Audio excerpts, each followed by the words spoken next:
Gabe Dixon in the Bing Lounge. It's great to have you here, Gabe, with us. That song sounds, the favorite song sounds like, okay, I get it. I get what the message is, and you said it's for your wife, but there's got to be like maybe another book about what that song is really about, you know? Yeah, well, you know, I had been wanting to write a song for my wife for a long time, and in fact, she started to kind of bug me about it a little bit. She's like, how come you haven't written a song for me, you know? I'm like, well, they're all about you, you know, and you inspire them all, you know? And she was like, yeah, but you haven't written one just about me. So I had this big plan to sort of, you know, write one and perform it at our wedding, you know? And so I was like, oh, this will be great. I'll play it, and everybody will cry, and it'll be the best thing ever. And just procrastinated, and that didn't happen. So I think finally I realized I just wasn't, you know, I guess I wasn't a good enough songwriter to really write a great song about her, because I didn't have the capacity to do it because it was too much. And so I think as soon as I realized that, then I was able to write a song about her. So. Oh, the toils and tribulations of a songwriter and a musician. You know, you started out as the Gabe Dixon Band. What leap of faith, and you made it, does it take to simply be Gabe Dixon and let go of the band, you know, on either side of your name? I don't know. I think it is kind of a big leap of faith. I mean, I love the band that I played with for so long. And they're still my really great friends, but they were a little bit of a crutch for me in a way, and I always kind of have wanted to sort of go out on my own and you know, write songs that are, you know, and put them in different contexts other than just, you know, bass and drums and, you know, whatever the band would have it be, you know. So it's sort of a leap of faith, but it's also just, it happened at the time that it needed to happen, you know.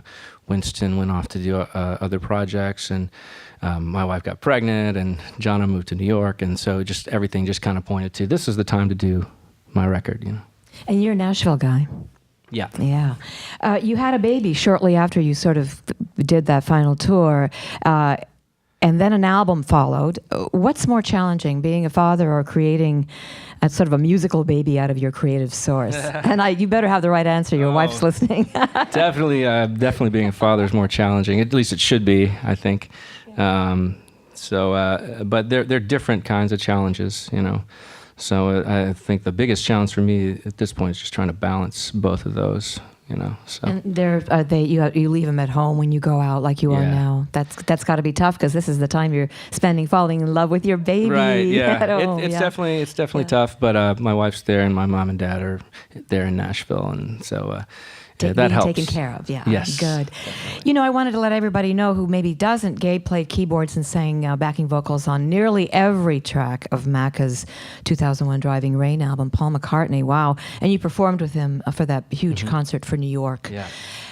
The simple question would be, well, how was that? You know, Paul McCartney, arguably the living legend in rock and roll music. Yeah, and he's one of the reasons I started playing music at all, you know, so it was just a thrill. And, you know, the producer of my band's first album was producing his the next month, and so just asked me to play on it. So I hung out for 6 weeks in a studio, just playing keyboards and singing background vocals with him.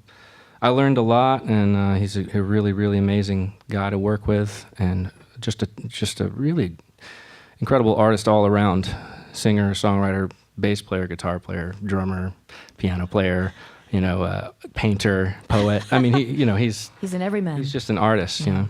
So Taskmaster? He can be, though I found the sessions to be pretty easygoing, you know. And I mentioned it to him at one point. I said, "Gosh, it seems so easy, you know. It's just such a fun, easygoing time." He said, "Well, you know, I can be a little tough sometimes, but I didn't really experience it." So. What do you think is the best thing that you took away from that experience with him? I think just this watching his style. Everything's so simple with him. It seems like it's always the simplest option, the most direct sort of simple melody or emotion is kind of what he chooses to do when he's working creatively, and I think that rubbed off. You know, it's good to not obsess too much about minutia. You know, I think, because then you miss the whole point, which is connecting with people's feelings and emotions.